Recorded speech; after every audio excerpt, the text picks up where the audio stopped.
Dans l'union amoureuse entre deux personnes, il y a une réalité essentielle que nous devons absolument saisir. On n'unit pas simplement deux corps, mais bien deux âmes.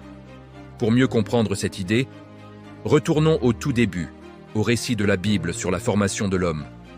Il est dit que Dieu a pris de la poussière pour former un corps physique, mais ce corps, bien que parfaitement formé, restait inerte.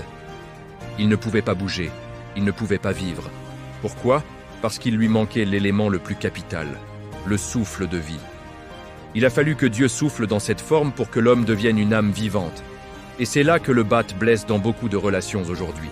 L'homme et la femme pensent qu'être en couple, c'est avant tout une union des corps.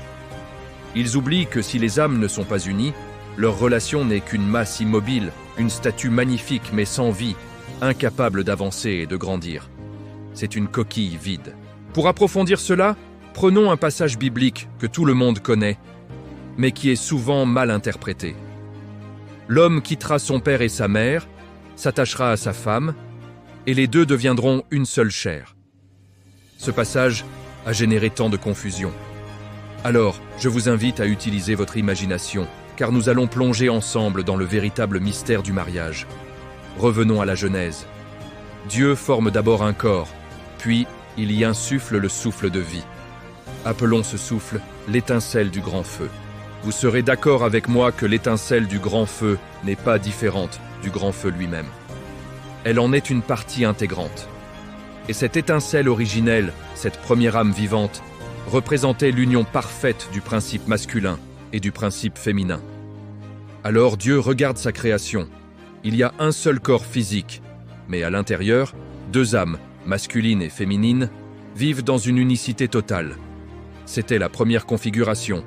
Cependant, un problème se pose. Si ces deux âmes doivent partager un seul et même corps pour l'éternité, comment pourront-elles expérimenter leur propre individualité, leur propre chemin ? C'est impossible. C'est pourquoi, de manière tout à fait délibérée et sage, Dieu les fait passer de cet état d'unicité à un état de dualité. On passe ainsi à la deuxième configuration. Pour résumer, dans la première configuration, on a un seul corps, représentant l'union parfaite, habité par deux âmes, le principe masculin et le principe féminin. Dans la deuxième configuration, chaque âme reçoit son propre corps physique. Le but ? Que chacune puisse explorer, expérimenter son individualité et sa propre divinité. Une fois cette séparation faite, ces deux âmes, qui se connaissent intimement depuis l'origine, ont une mission finale. Se retrouver et créer ensemble un troisième corps physique. Leur tâche est de souffler ensemble dans ce nouveau corps.